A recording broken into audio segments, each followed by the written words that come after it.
like to thank the organizers.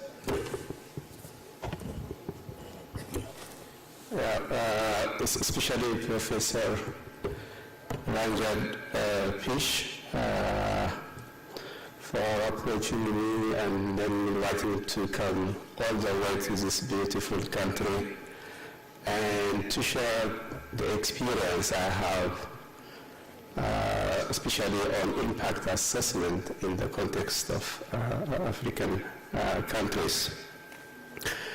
For me, it's a win-win kind of thing. I have never been in India before, so it's a really golden opportunity for me to come here and eat the food I always eat while I'm in Kenya. I love the Indian food. Being from Ethiopia, we like a very hot food, so I'm very happy to be here. Having said this, when I'm asked the title, I just propose this title, Revisiting Sustainable Agricultural Innovation Experimentation and the way we do impact assessment related to the sustainable agricultural innovation. Maybe to serve me as a background why I propose this title, I would like to just say a few things. I was listening all the excellent presentations for the last 2 days, and then I was picking some points from the different speakers. All are exciting, but just I pick those that I think are relevant for me to justify why I'm presenting this, the revisiting of innovations for experimentation and impact assessment. I think the first one is one by Professor Khan, Science for Society. To me, my understanding of him saying this is we need to make the sustainable agricultural innovations attractive to the farmers, the taxpayers, the government, and then especially for the private sectors so that they can be on board to scale up what we have seen outside during the poster presentations and then what we heard here over the last 2 days. The other one is combining the best. So my understanding, we combine the best and then we add to the best, or we accomplish what we want to accomplish. That's the development outcomes, the number of development outcomes that has been mentioned. So I understand we need to combine the best sustainable agricultural innovations to achieve the best outcomes. And the other thing is, which I didn't capture it well, I think the speaker is a co-chair here, the stone age is not because lack of stones, but he was saying a new look, a new breed, a new research is required, which means business as usual might not work if you want to bring a game-changer solution, if you want to bring a substantial impact on the livelihood of the farmers. So what does this require is something maybe that I would like to discuss. And then the chair of the session said, farmers face multiple climatic risks, and then oftentimes they face several challenges at the same time. So what this means to me is there is no single bullet. We need to bundle technologies. We need to combine innovations so that we can address these multiple constraints that the farmers are facing. This is the kind of message I got from him. And then, of course, he provided a very nice presentation. And then finally said, yes, one strategy cannot provide a solution. And then from Shannon, she said integration, collaboration. Of course, this also be said by the minister, actually. Integration is not only technologies, but integration of disciplines, integration of stakeholders along the value chain, if you want to achieve. So combination, bundling of partners, technology is important if you want to create a resilient and a sustainable agri-food system. And then, Prasanna was saying, integrating people's mindset, because it's very important if you want to bring different technologies together. So, and then a set of toolboxes are required if you want to really address the challenge that we are currently facing. So what does this require to me means we need to bring together the different technologies, innovations, and the different disciplines together. So system transformation, system thinking is required. So when I observe the different posters, I see one innovation, one crop, one disease, one crop, one insect, one crop. But in reality, one crop faces multiple insects, multiple diseases, soil fertility problem, flood drought. So one addressing one problem alone, okay, we can invest, but the investment on that is going to be suboptimal. So it's not only we take technologists combined together to address insect and diseases, at least the major ones, together for individual crops. So I think I was right when I proposed this title. So whatever we do, we need to revise our experimentations now. This is a linear thinking of addressing one insectarial disease, using one technology. Okay, it can help the farmers to some extent to address a few problems, but it must not be a game changer problem. So experimentation should be holistic. Impact assessment also should be holistic. That's why I propose this title. So why we need this combination of bundles? The previous many speakers really, they show us really frustrating figures on a number of issues that the farmers, that our nations, that the global south countries are facing. As we speak, farmers are facing all these constraints that you see. If you only take even the crop sector that I'm going to focus, the crop production is, as we know, is suffered by a number of constraints. You beat insect, you beat disease, the pesticide resistance, etc., etc. Let alone the other sectors. So what does this tell us is one technology might not help us again to accomplish what we would like to accomplish in the global south, in Africa, and in Asia. What it requires is, as has been said by Professor Pratap, is multiple solutions are required if you want to help farmers and then break this phase. Really the farmers are faced with, they are trapped with a number of problems. So a paradigm shift requires. I think that's what many people were saying it as the last 2 days. That paradigm shift is at least we need to bundle technological, institutional solutions. We have to experiment them, we have to validate them, and then we have to take it to the end users so that those circles, those multiple constraints can be minimized. While we are proposing this combination and bundles, this is practically what the farmers are using. When the first time my colleagues, my students, and I decided, when we see this data, we said, I realized the kind of approach we are currently using. Just we pick one technology, and then we understand what drives this adoption of technology, and then what's the impact of this technology. I think we thought we might not be right, because while farmers are using, either at the household level or at a plot level, a combination of practices.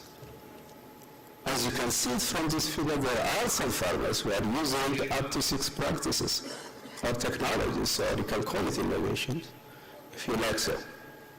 So for us, this was the starting point to understand the drivers of multiple adoptions the impact of pathways, and the impact of combinations or bundles of agricultural technologies in Africa. And then it's not only that, of course, if you go deep down, farmers also, they take credit, they have markets issues, of course they have institutional issues, which I think yesterday it was presented. But of course for this presentation, I'm going to focus on the agricultural technologies aspect because addressing all this requires a big data set. You may not see that table, but you just trust me. Here, this table shows you there is interconnectedness, interdependence of technologies adoption. The adoption of one technology can lead to the adoption of the other technology. Or it could be the other way around, for instance. So the classical example is if farmers are using improved seeds, they are likely to use also fertilizer. Or if they use composting, this organic fertilizer, they are less likely to use inorganic fertilizer. So if we don't take into account such kind of economic information in our analysis, we might end up coming with inappropriate recommendations or policy prescription. That's why I say it's good to take into account what the farmers are doing. So this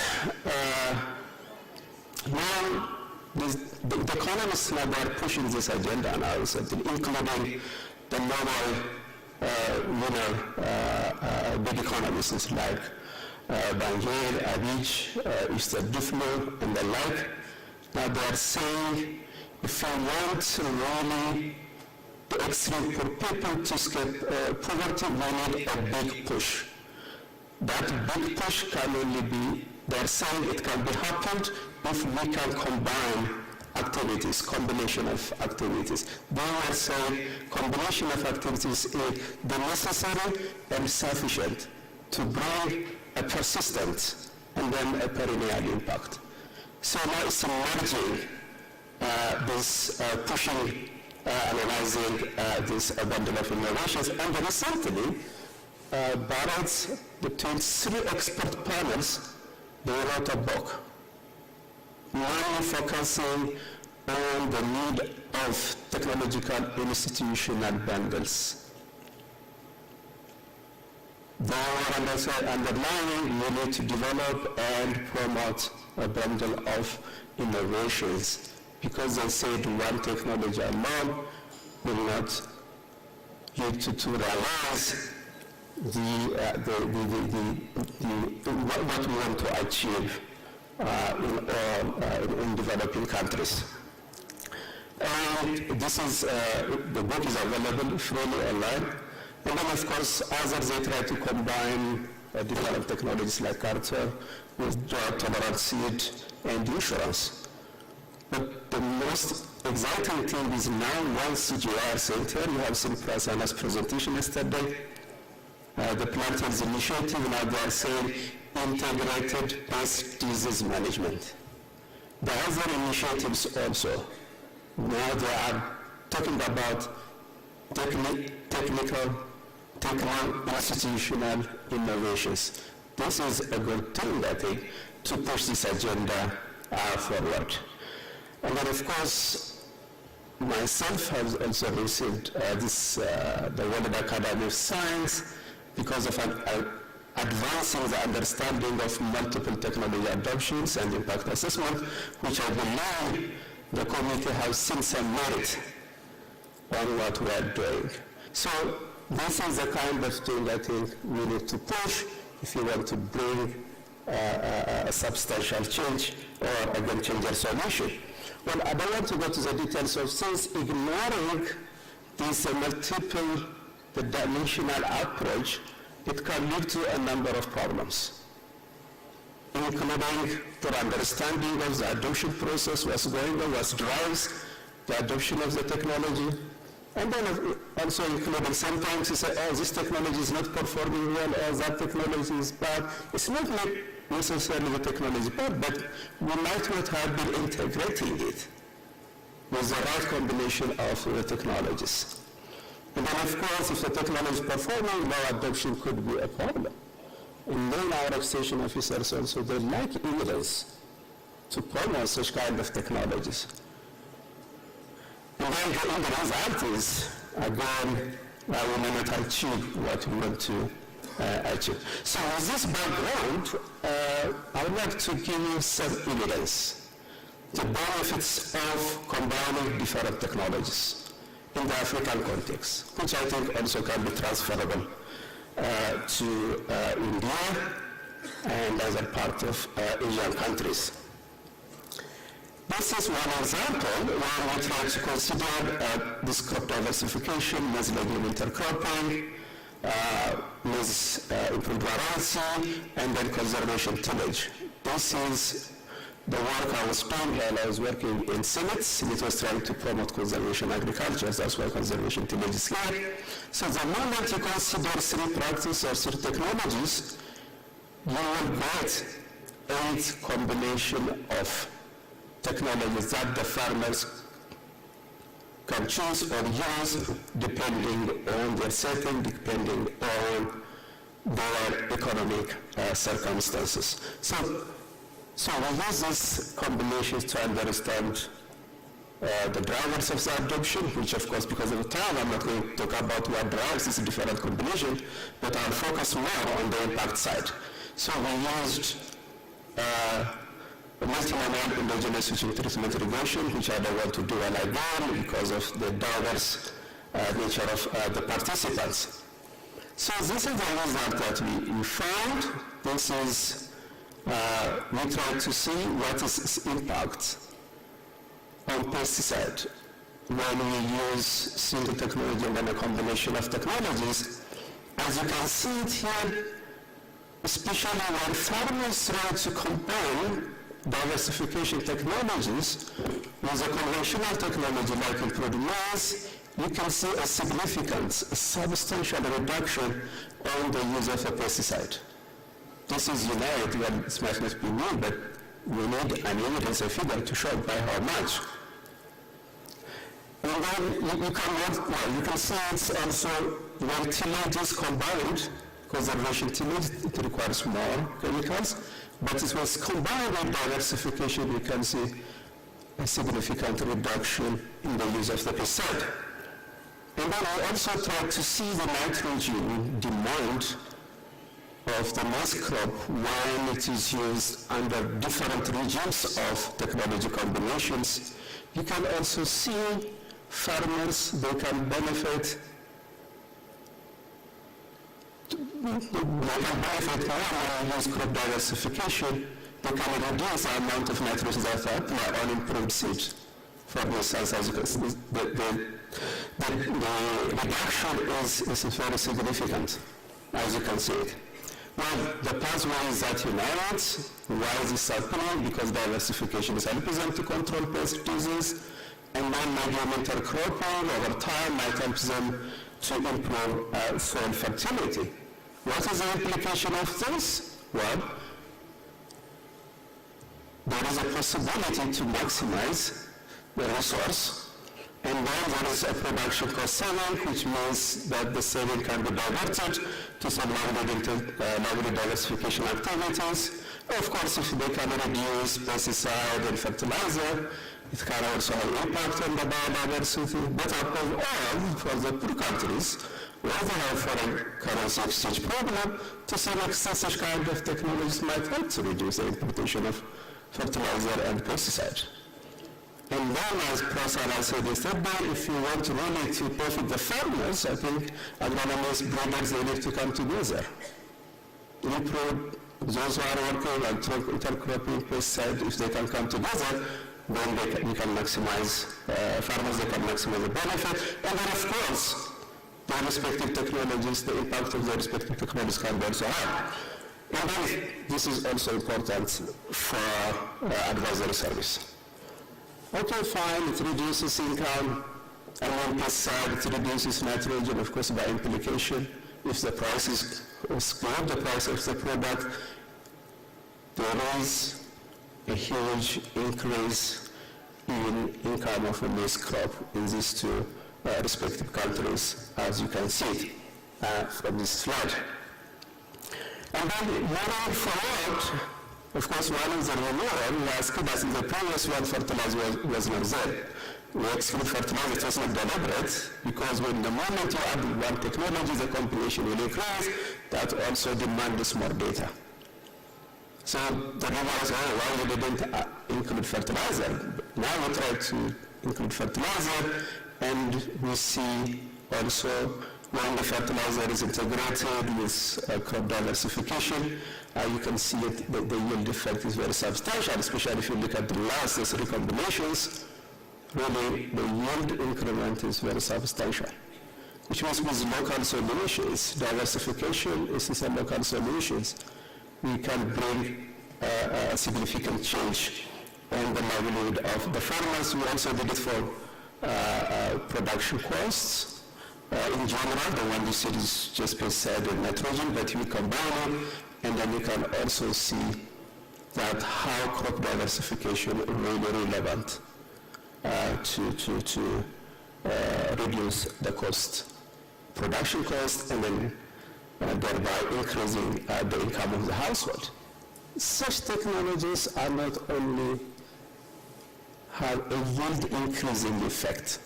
Yesterday, we had a very nice presentation on the risk impacts of the technologies. But these technologies, while a certain increasing yield and income, they can also reduce production risk, especially the downside risk, the probability of crop failure. But they can reduce the cost of risk when they try to combine the different technologies. The reduction in the cost of risk, or by implication the risk premium, is very high, as you can see it from these figures. Because yesterday we have been hearing insurance is very expensive, and then in our setting, enforcing insurance is not an easy thing. So focusing on the local solutions, helping farmers, creating an enabling environment for them, facilitating for them to scale up crop diversification. Shouldn't necessarily be intercropping for that matter. For instance, now we are focusing on cereals, while we focus more, we divert more resource, for instance, to pollinator-dependent crops, to increase, for instance, the micronutrient production, which I will talk about it. So, such kind of technologies really are very important. Let me go this one. And then, not only they increase again the yield, reduce the risk, but you can also see from this slide, they can help us to produce more micronutrients. Yesterday I had a presentation from IFPRI, how the situation is done. Even the day one, we have seen a very good presentation. Billions and billions of people are suffering from micronutrient deficiency. Fine, okay, maybe to introduce biofortification. Fortification is a good tool, but we know the adoption, how difficult it is. Accessibility, how difficult it is. But at least such kind of technologies, maybe they can be used in the short or mid term to minimize the problem that we are facing now. And then there was a question from IFPRI colleague, she was asking Prasanna why we focus more on cereals. Why don't we diversify it? In Africa, more land is allocated to cereals, extension resources are allocated to cereals, improved varieties are for cereals. But we don't have more resource for pollinator-dependent crops, where they can supply more micronutrient. So we try to do some analysis by relocating the land from these pollinated independent crops to pollinated dependent crops by 50%, we can substantially increase iron and vitamin A while increasing the income of the farmers, because these pollinated dependent crops, they feature our price. So we can have internal solutions sometimes, but most of the time we go for external solution, but it's good also to exploit more internally before we go out externally. Of course, I'm not saying we need to buy external good solutions, but it's good to focus on what we have first, and then to fill the deficit, we can bring external solutions. So the local solutions are really help us a lot. And then after I joined the CP,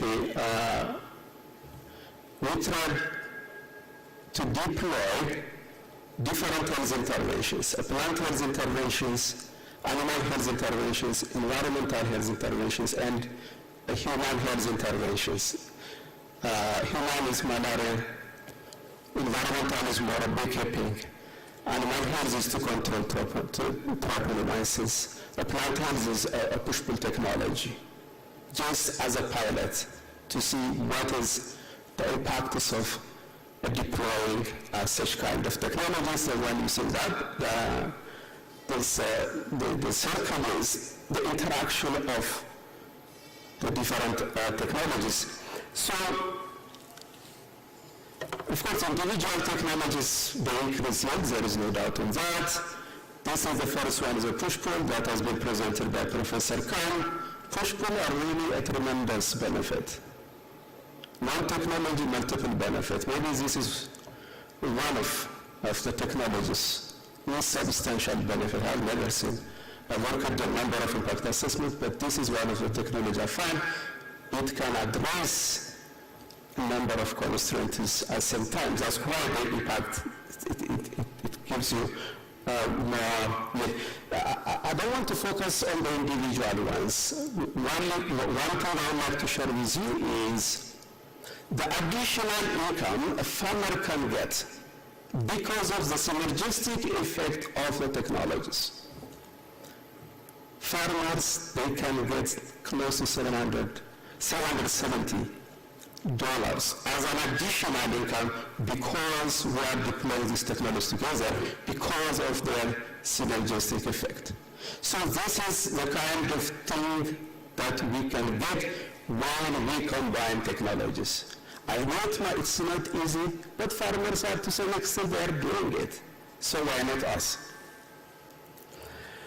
Maybe the last one is the integrated pest management, especially for mango fruit flies. Well, this integrated pest management, as you all know, it has a number of components. But we have heterogeneous farmers. So farmers, they choose the components based on their settings, based on the availability and the accessibility of the technologies. So we try to see what is the impact if they use one component, what is the impact if they use two components, etc., etc. So we try to see it from insecticide use perspective. You can see it, well, as the number of components increases, they can substantially reduce the insecticide. So this is an advantage for them in terms of increasing the financial sustainability, but not only that, for exporting purpose as well. It's not reducing the insecticide, but the production loss, the quality is improving because of the IP. And then, of course, that can be automatically translated to increase in income. So here we use also multinomial treatment approach. You can find the paper online. But we didn't stop only looking at the insect side and then the income impact. We tried to see what is the impact on health using the environmental impact quotient approach. So you can see also here a substantial reduction on health and environmental risk when as the number of approaches are increasing. So we shouldn't just push farmers just to adopt the entire component. Let them start one, that will stimulate them, they will build up the financial capacity, they will see the benefit, and then they will continue adopting probably the entire component. We shouldn't forget we have a heterogeneous farmer. This is one of, again, the best kind of development research that ECP is doing as we speak. We are using insects to recycle organic waste to produce high-quality protein, high-quality organic fertilizer using a black soldier fly. To me, this could be one breakthrough that we may see now in the future. We are recycling. We are giving a value, we are putting dollars on the waste. So we try to see the potential impacts, taking Kenya as an example, because in Kenya and Rwanda, Uganda, now insect feed is considered legal. Any feed millers, they can incorporate it in their feed formulation. That is a good news for the Kenyan farmers, Uganda farmers, Rwanda farmers. So what we showed is conventionally they are using for poultry sector, they are using soybean fish meal. Fish meal is important for human consumption, so there is a competition again. So we said, okay, if we can replace by 5 to 50% the conventional protein source with black soldier larva meal or insect meal, what is the economic contribution? As you can see it can increase substantially the economy of the country. Okay, well, fine. If it increases, what is the development impact? It can reduce millions and millions. It can reduce the poverty of millions and millions of people, as you can see it. Of course, when you recycle waste as a byproduct, farmers, they can get organic fertilizer, which has a great impact, a high-quality one. We have tested it in maize and vegetables. It can substantially increase the productivity of the crop. It's not only that, if the government adopts or facilitates the adoption of such kind of technologies, I think the government, they can sell their foreign currency and then divert that to other development activities because of fertilizer substitution, because of food substitution, because as we speak, Kenyan farmers, they import food outside, especially soya, minerals, and maize also, where they are growing maize there. While employment, just only focusing from mass collection to the production of the protein, it can increase substantial employment as well. And food security, because fish meal is used as a food for human, the soybean is as human, so if we can bring them, we can feed more people when we replace it with insect meal.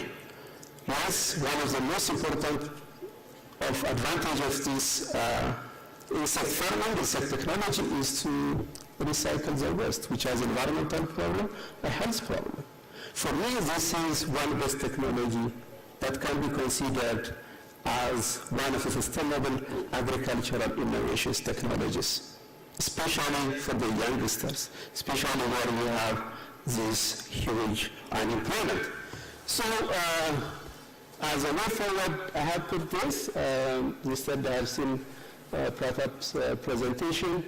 I think we need to learn more from farmers, more. We need to go to the field and learn from the farmer and see how they are doing things. And then we bring that, and then we can analyze why they are doing it. so that we can generate evidence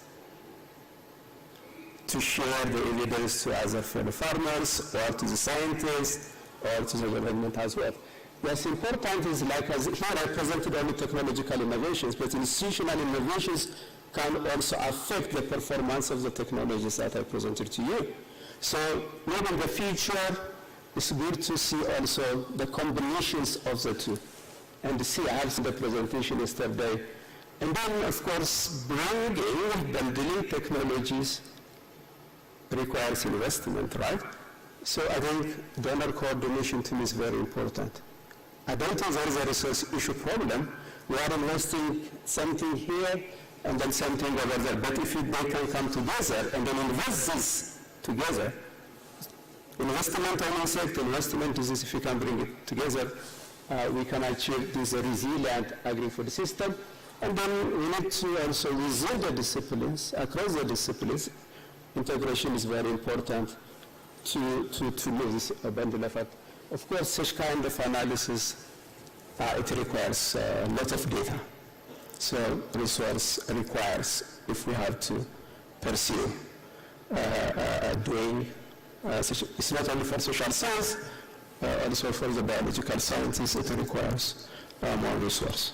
Thank you very much.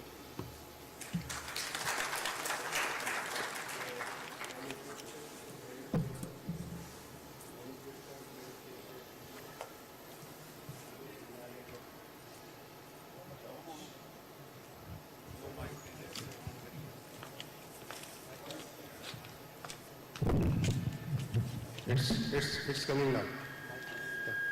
Any questions or clarifications on Minala's presentation?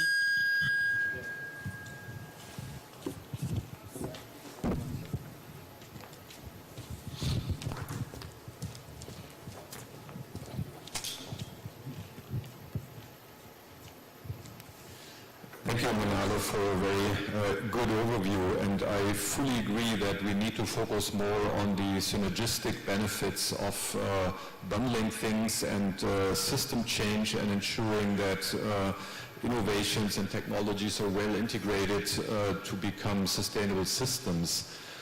But on the other hand, that in my eyes shouldn't mean that we can only move forward when we're able to change the whole system, because that can in a way also be stifling progress, because there's always we have a solution for this, but there are all these other things, and that in my eyes should not hold back research work and also outreach work. And I think that's important because otherwise researchers wouldn't be able to address problems. They could only address problems when they are part of a huge consortium that's at the same time trying to address everything. And while we need to address everything, I think the important thing is that we make sure that single innovations, important as they are, that there are mechanisms such that they're well integrated so that the system can work.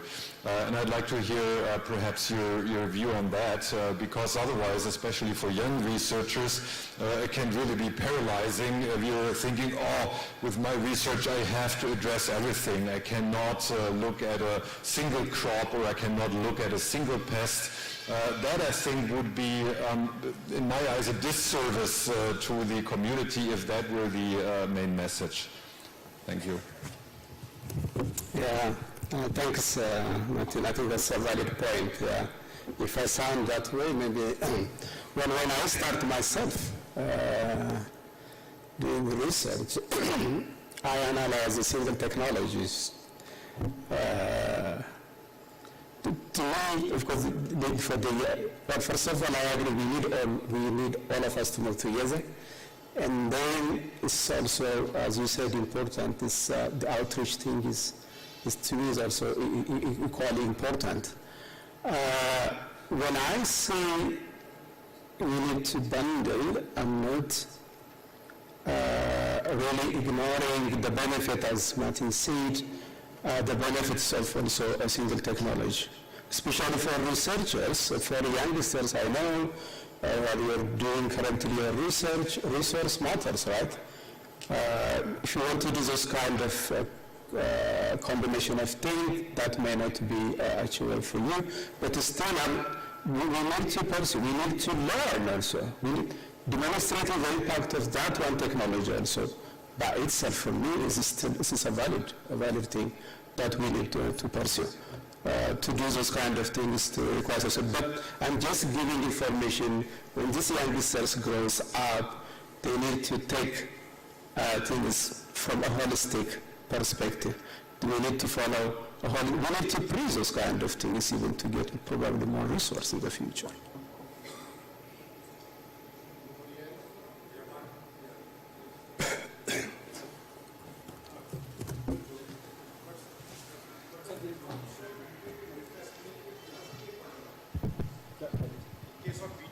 It's okay to see the impact of single technology. But in case of technologies where there are a bundle of practices like integrated pest management, their case is right, unless we have that bundle of technology, what is the impact, overall impact of different technologies, otherwise we are simply measuring the IPM, whether pesticide use has reduced or not reduced. That is my take on this. Just a comment.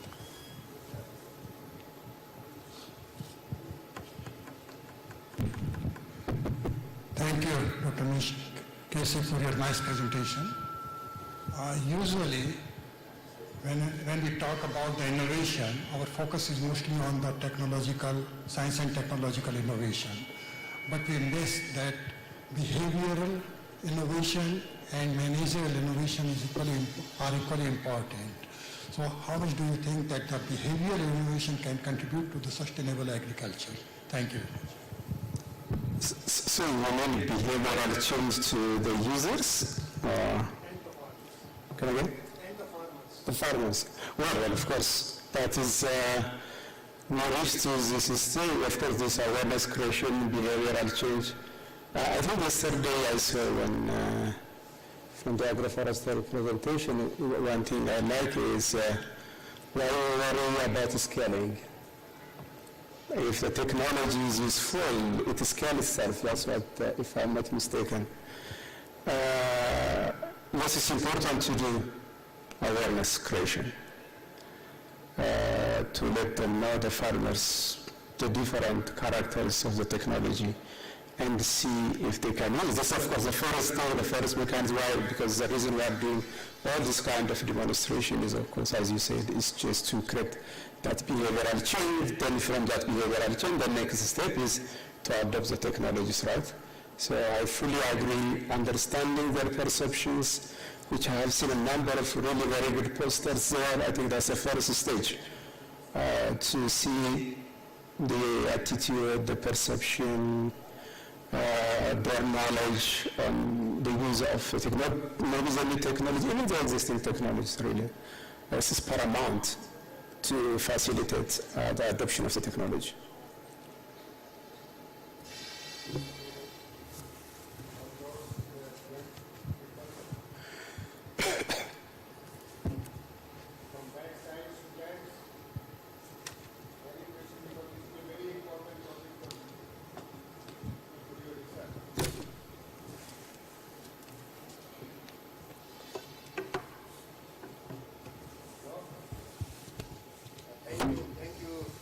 Dr. Casey, for such a wonderful presentation.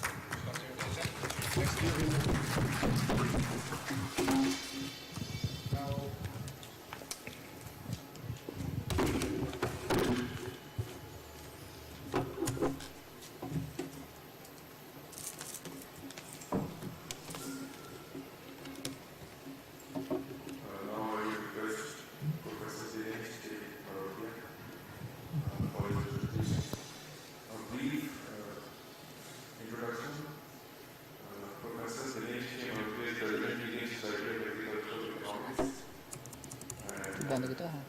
He is former professor in the Department of Agriculture and Natural Resources Economics, Indian company. He is the founder director of Indian Natural Resources Economics and Management Foundation, Anand, Gujarat. He has been a part of World Agriculture Center South Asia. He is the chairman of the Commission for Agriculture, Crops and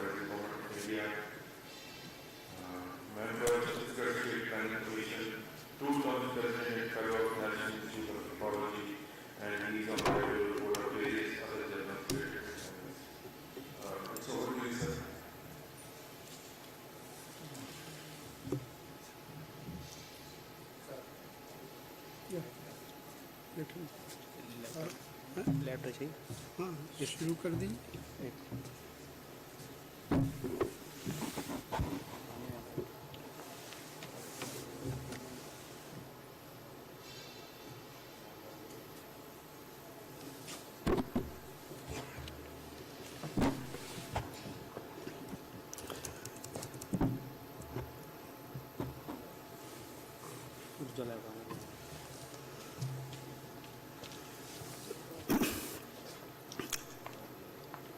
Chair of the session, Professor Birthal, co-chair, my friend Dr. V.P. Singh, and friends, the audience, Martin, Dr. Rishim, Dr. Khan, Dr. Rajan Pashin, and all the distinguished participants, my dear students. Today I am going to share with you, I don't know why they are taking time, but during this time I will just, so today I am going to share with you my ongoing research on safeguarding common pool resources for sustainability of the indigenous food system.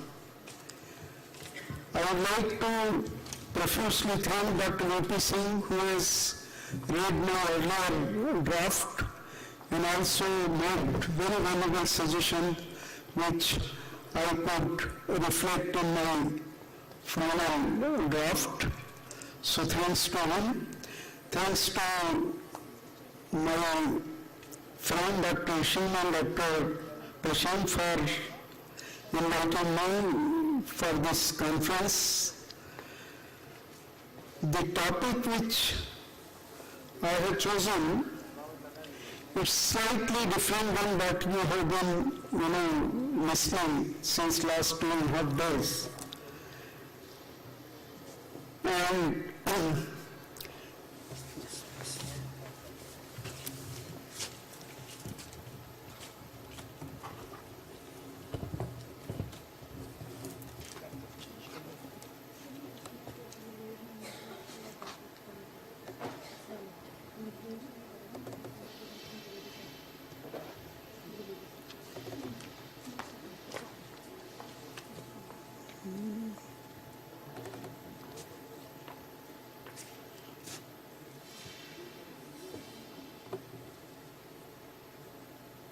okay, it works. How to operate it? Listen. Okay, now it is. So basically, as I said, that I will be sharing with you the preliminary results of my ongoing research of the safeguarding common pool resources for sustainability of indigenous food system. And this is my presentation line. Briefly, I will talk about what is the context, the broad context, and what is the link between the indigenous people food system and common pool resources. And then some key background concept very briefly I will share, because I know that most of the audience, they come from the different background, discipline. So very briefly I will share that what do I mean by indigenous food system, and that is the framework which I have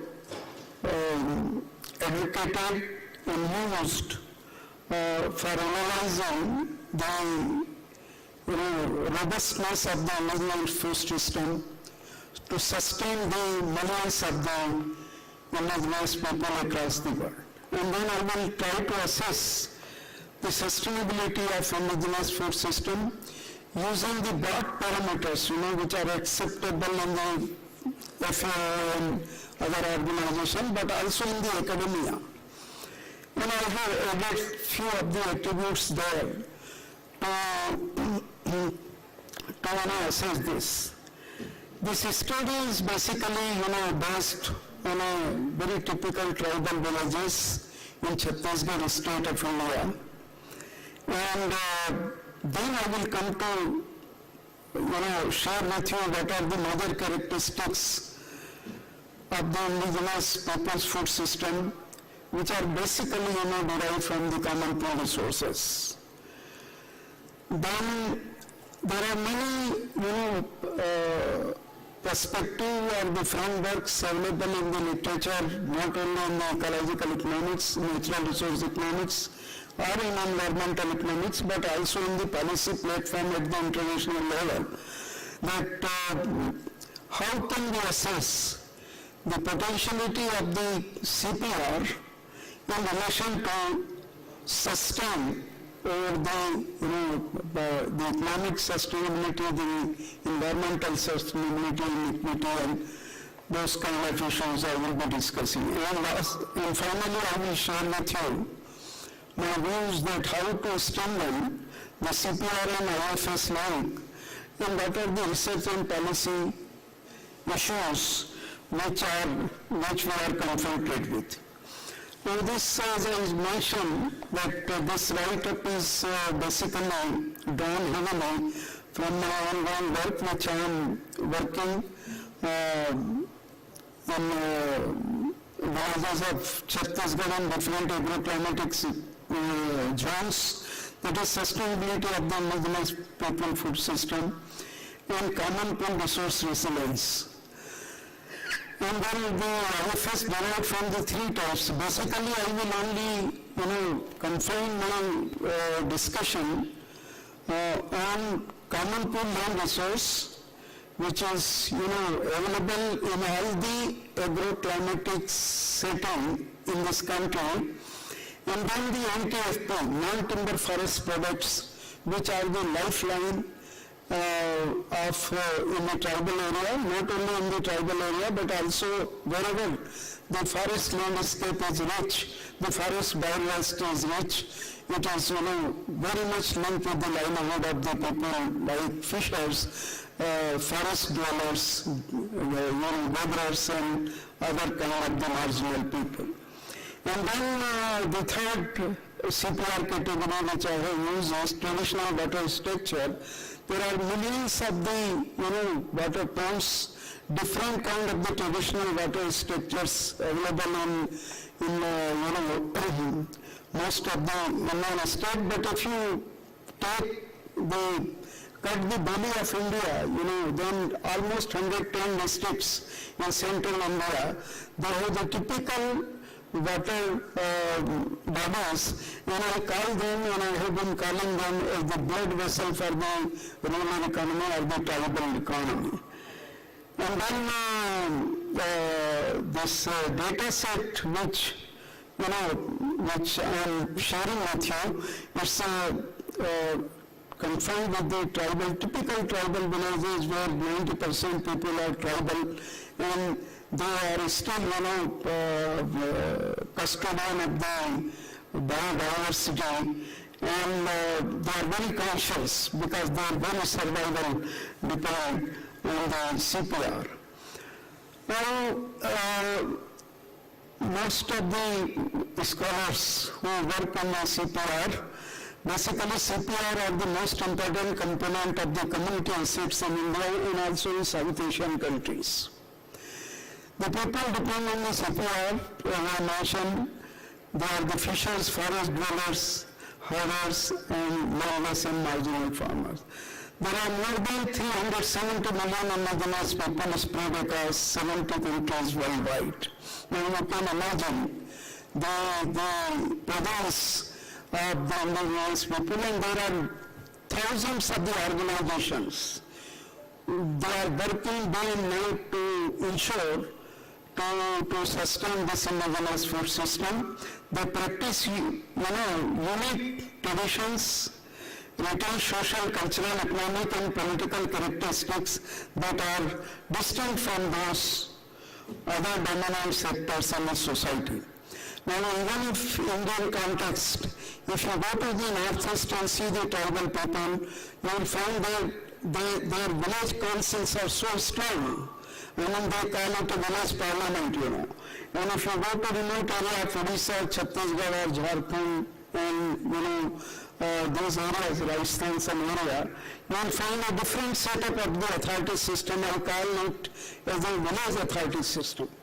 But Daniel Bromley and other people have been advocating that if you have the even communal system and it is not supported by the authority system, it is totally useless because it doesn't work. Now the basic issue is that there is a evidence based on my own research, because I have been working in this area for almost 4 decades. So there is evidence that there is a rapid decline in the physical productivity of the CPR.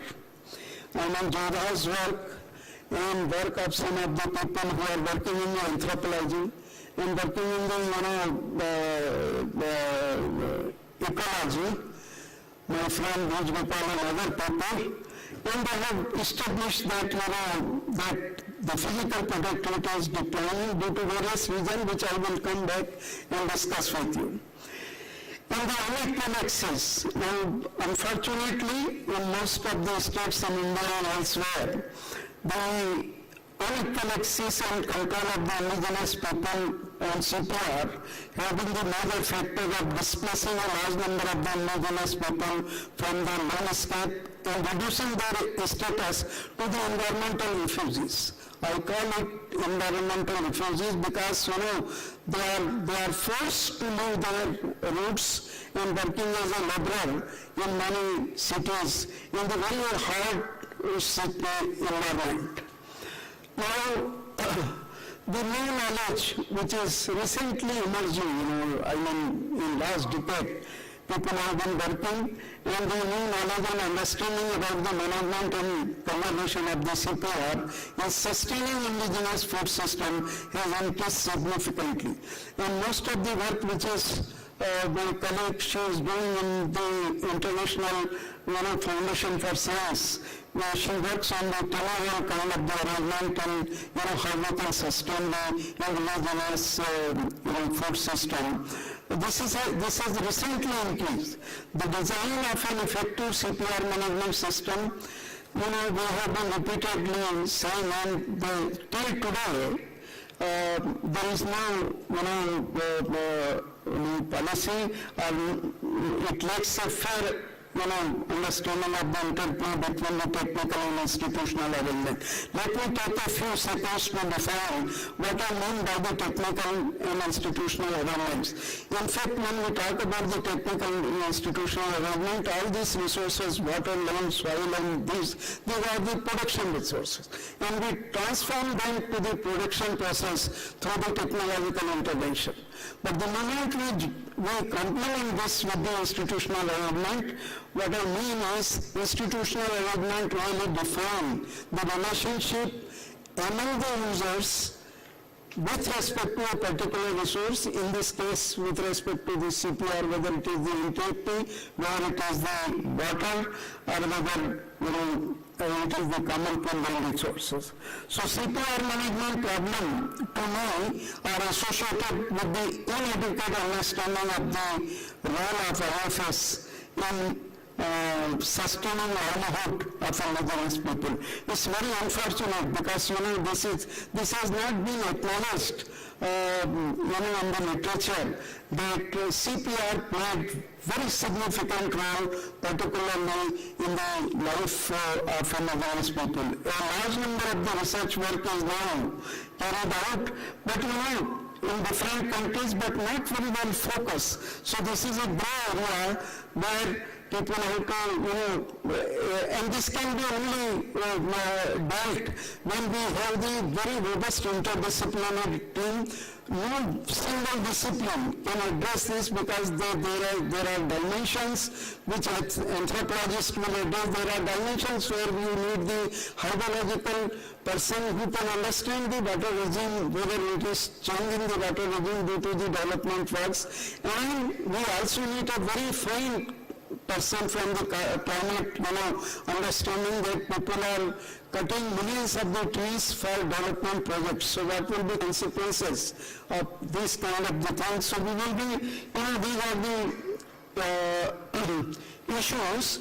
And basically what I will discuss, that how this link between CPR and IFS are dictate the characteristics, the major characteristics of the policy. And then the assessment of the common pool resource, as I mentioned, and finally I will share with you some policy issues.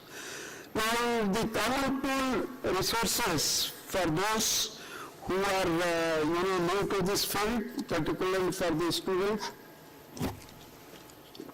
are basically those resources that are used in common by a very well-identified group of the people or community with co-equal rights.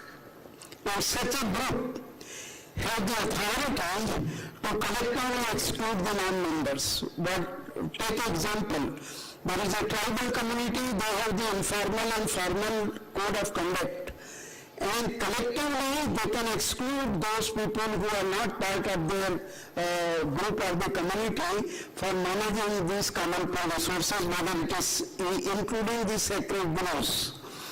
So issues of self-governance CFR are closely related, as I mentioned, with the three basic things. That is the institutional arrangements, the property right structures, and the authority system. I will explain that in brief in a minute. So property rights regime, you see the University of Wisconsin, particularly a leading institution named John R. Cummins and right from 1934, he has advocated that the property rights paradigm or the property rights, the school of property rights is a very strong concept now within the CPR. The property right regime is a system of institutional arrangement characterizing the relationship of co-users with respect to a specific natural resource. So we can have, any resource can be used, any CPR resource can be used under the four property rights or can be unmanaged. The state property regime where the state controls the whole thing. The state governance, the private property rights, the corporate sector, even the small private, the club and those kind of things. The common property is basically the community management resources and community driven. Open access. Everybody's child is nobody's child kind of the situation is this, and this we call in popularly in economics the tragedy of commons.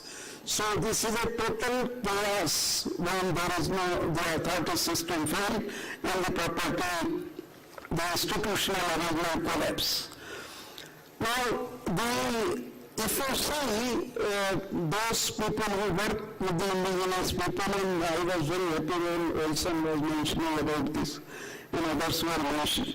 The indigenous institutional arrangement played greater role to maintain the continuity of adoption of indigenous food system.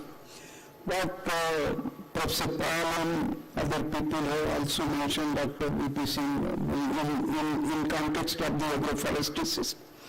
Most indigenous technology include indigenous food system activities. And these activities, what popularly people who are working in the agri-food system, that they it is a total link. So it is a total process right from production to the export or the value addition, marketing, and the marginal, benefit between the two channels. So it includes the whole channel. And then the indigenous people dominated areas that are suffering from dilution of traditional ownership over the resources. And this is very visible in those areas where the natural resources are very rich, particularly the forest, and the way the development projects are taking place in this country, particularly in the forest area, you can see there is a very serious depletion in the natural resource base.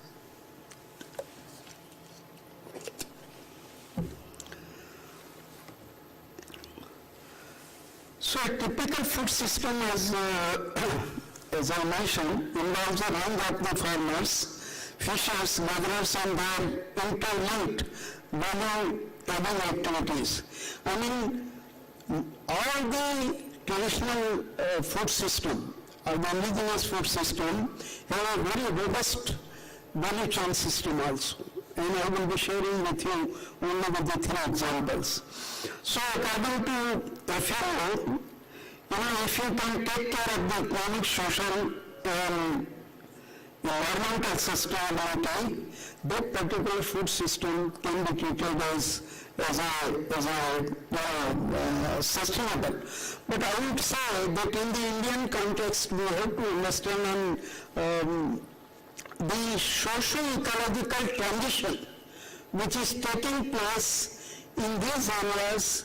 Unless you accommodate that in your analysis framework, it is very difficult, particularly in context of India and other developing countries where the culture and their belief, the traditional belief, they play a very robust role in running their society and the food system. Now, traditional agroecological system, we all know that have been conserving natural resources for centuries through their traditional knowledge with minimum external input to produce. Now, there is a debate in India, but that I don't want to bring that debate here, and the debate is not directly related with it, but Dr. Pashin has mentioned this agri-food system, that is why I am saying, and Dr. V.P. Singh always say that there is nothing like zero budget. This is his famous, write-up. So that, and for assessing IFS derived from the CPR, we use some characteristic, or the main characteristic developed by FAO and CIAT, but we also added few in the context of our area.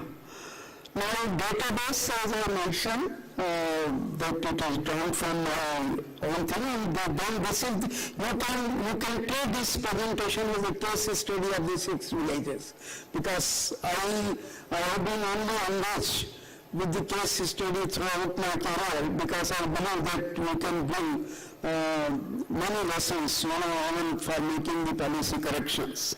So basically, this is the state of Chhattisgarh, and we are just focusing here, that is the Bastar district and the villages which are fall under the Bastar districts. Now, this I have mentioned, but I think this is an unedited version. Anyway, so now this is, for to understand any agri-food system, I mean, we have to understand 5-6 things. I would say the first try to understand what is the resource base. What is the resource base on which these people are surviving since millions? And then we have to understand the community characteristics, what are their characteristics, and if they are producing the food, what multiple uses it has. So I'm just running very quickly. These are the basic agri-food system, which includes fishes, the poultry, the pig, the ducks, the fishes. And then it's interesting because even in these 6 villages, what FAO has also been advocating in other organizations, still you can find the barter system. And in a working group headed by Dr. V.P. Singh when I was chairing and Dr. Pratap Bittal was also there, we have introduced in Chhattisgarh the minimum support price for the non-timber forest product. And now there are 47 non-timber forest products. We have, the state has been purchasing this, but these are the typical markets, where they exchange between themselves and also they exchange with the traders, the local traders, and many times a very rare anti-active which is used for the pharmaceutical or which is used for the health purpose, they exchange with the half a kg of the salt. So still this situation is prevailing in Odisha, Jharkhand, Chhattisgarh and other places. But things are improving. And then this is,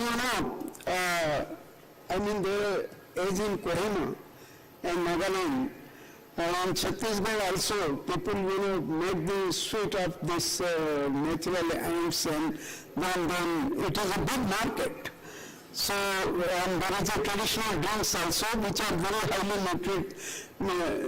has a very high nutritional value. Sometimes the modern man, confused with the liquor. So these are the, tuber. And Bastar, particularly these 6-7 districts and other districts, we are the number one in the country producing different type of the tubers which are used not only for the direct consumption but also for the medicinal value. Also, their life is very long. So, and then this is the lotus, where different, the first, second, third figures are lotus, and then the water chestnut. These are the very rich in nutrition and food security, which are playing very important role in the tribal economy. And then these are, very traditional, very rich, and large number of the germplasm level of the, ragi and kodaputki, small millets and maize, which are still being practiced. And now the ICR and agriculture industry, they are trying to maintain the germplasm in this.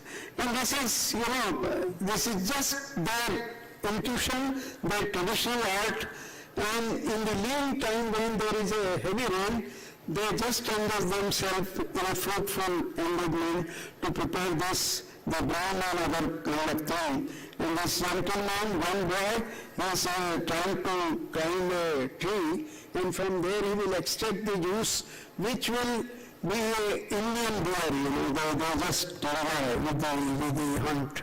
Now transfer now, but in recent years, since I was also advisor to the CM, so we have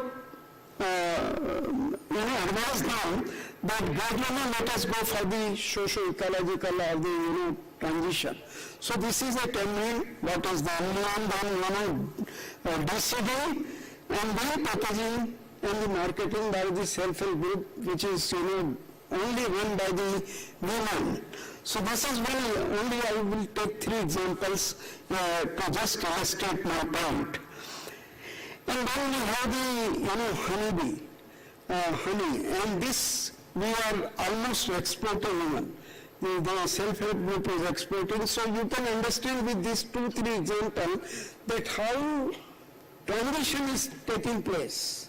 I mean, how the indigenous system, without disturbing or adding the value for enhancing the livelihood of the tribal people. Now this is a sal tree, very big tree, and you will be happy that the state of Chhattisgarh is exporting to the many European countries because these are degradable. These are not degradable. There is no plastic. It is totally, and it is run by the women. Now the assessment, there are 6 very, major attributes.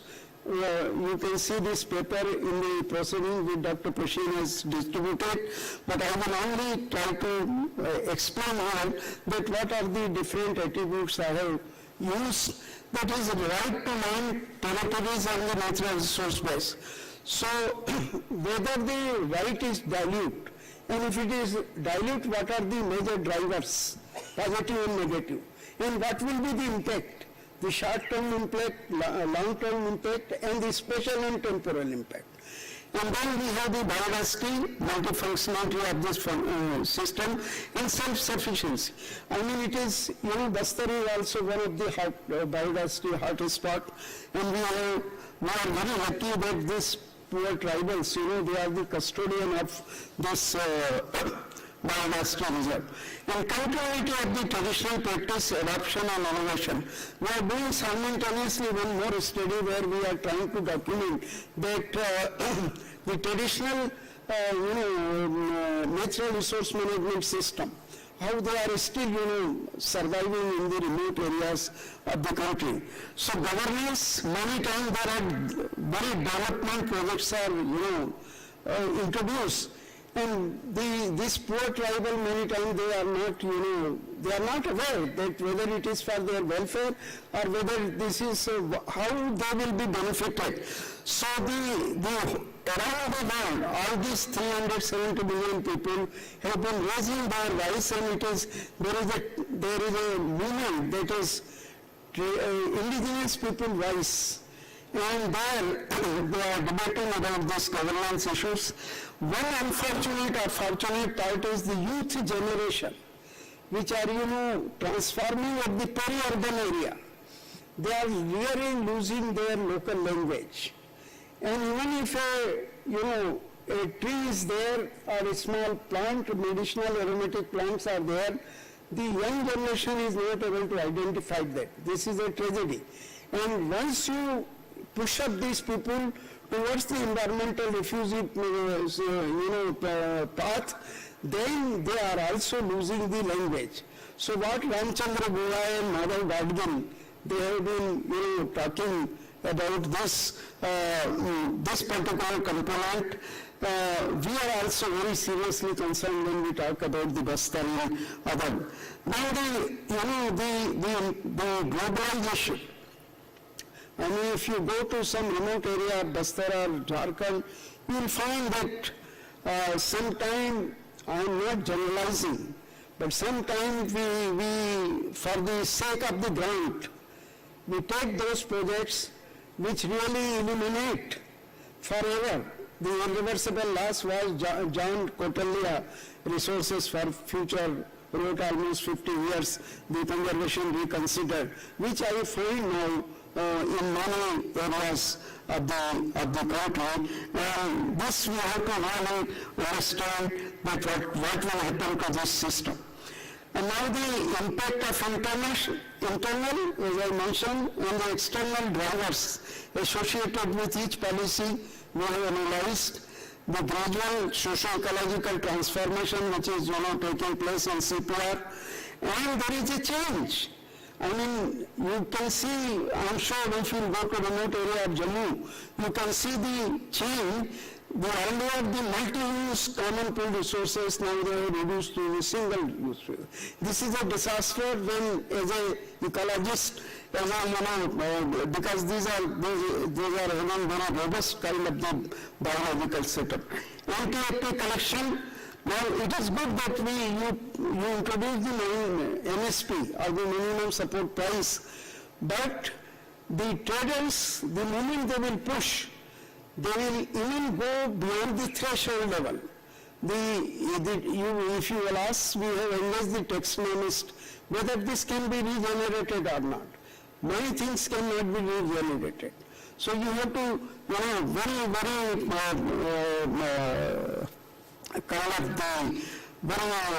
careful about this. Similar thing is happening, that without understanding the hydrological regime, many places, you are just, to make the target, you are just introducing the small water structure and trying to destroy the landscape ecology of these villages. Now, how to strengthen this link? The indigenous people dominated areas actually have extensive CPR, which I have adequately emphasized, and the large number of these CPR are guarded, or it is not guided but guarded by the government laws. There are 47 laws which have been introduced under the Schedule Area 5, which is related to tribal areas, and they have the teeth also. So we can understand that what will gradually happen to this rare environment.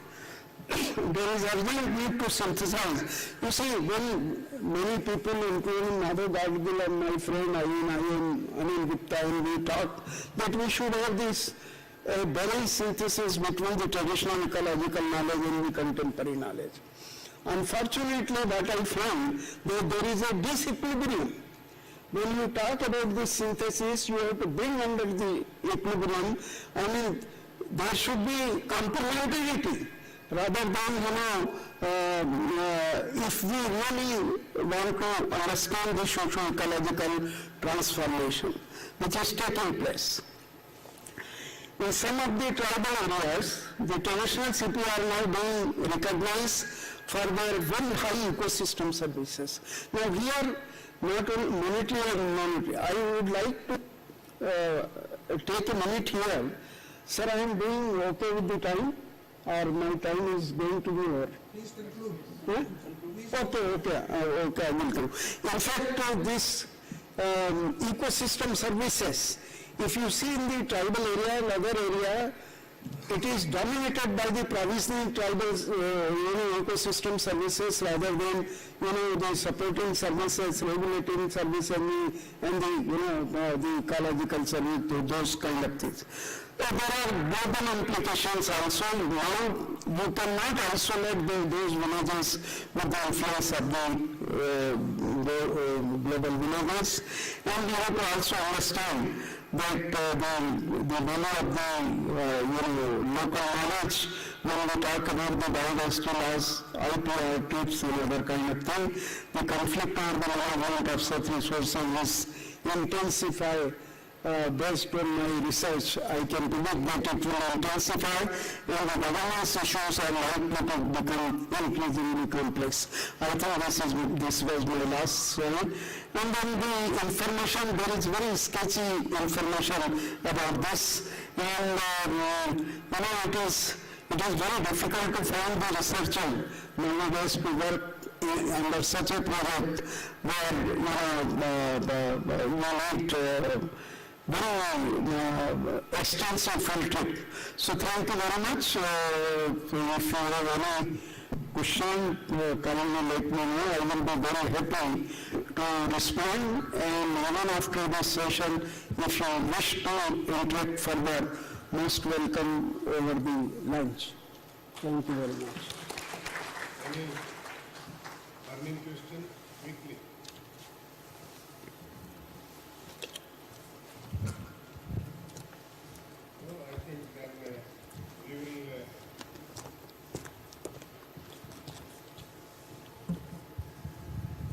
We will utilize his knowledge when we will have a common lunch there.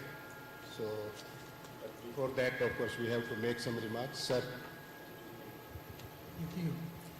Thank you, Dr. I have, since there were only 2 speakers today before lunch, I would like to... थोड़ा उसको mic को पास में रख लीजिए, mic को थोड़ा... Okay. Casey, you have very well demonstrated the bundling of technologies. Very well presented. However, except the BPTP in Indonesia, no agency is doing technology synthesis. Farmers use technology, not research outputs. And most of the time, what we do is post-facto analysis. By the time the results come out, the technology profile changes. So that is one comment I would like to suggest for that to address these kind of problems. Dr. Morotia has very excellently presented CPR and sustainable food systems in a typical tribal settings. I would like to congratulate you for pioneering this work in India I know that right from beginning, from your PhD work in University of Alberta, you have been working on the same area over last 50 years, almost 50 years or more. So, congratulations to you, sir. What I get a few messages from this presentation, particularly for the young faculty and the students. Here in India, of course, almost all the state agriculture universities, they have developed a package of practices. So, can you just evaluate or document how many of these are being adopted by the farmers and what are their impacts? Because this is one of the messages. I have not seen any work evaluating the impact of the package of practices. So this is really very important, particularly the students in extension education and the economics. So this is one of the messages. Otherwise also you can just document what kind of the technologies, as Casey has said, it is not only the technologies but the institutional innovations. So how the farmers are adopting. And is a combination or the bundling of this kind of, information is more efficient than use of a single kind of, technologies. Thank you, Dr. Manotia, for such a wonderful lecture, for enhancing our understanding of CPRs and their role in livelihood security, particularly of the tribal peoples. And here again, there are a few couple of questions, particularly in the state of Jammu and Kashmir. If you can do a lot of research, particularly on the CPR and indigenous food systems, particularly in the high hills and the valleys. There are a lot of issues that you can do that. Another is important factor, of course, after Dr. Jodha's work. I have also not seen any research paper which examines the factors for the quantitative and qualitative decline in CPRs. So this is another area of research which you can enter. One other thing, of course, what I gathered from, now when this kind of indigenous food system they are transforming, and when we are heading towards commercialization, will they remain the indigenous food systems? And what will be its implications? So your one point, I like it very much, particularly the ecosystem services the indigenous systems provide.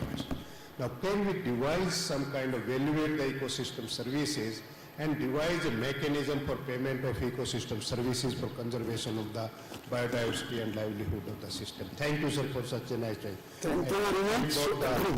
Professor, let's give them a big hand. Thank you. Thank you so much.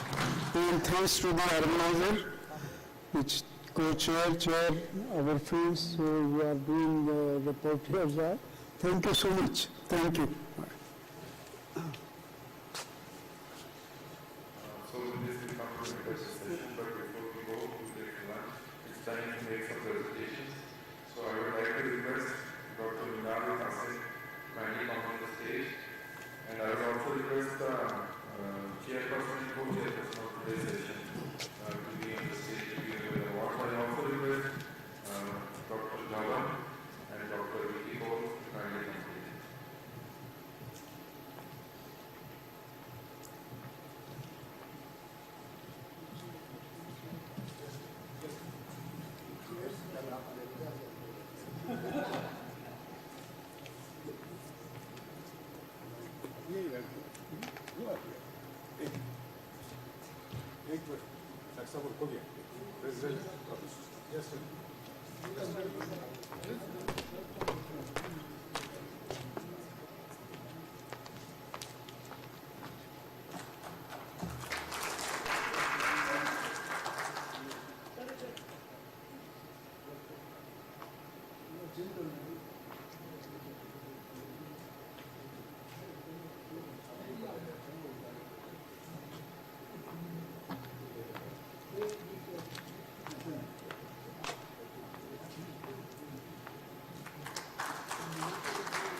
now we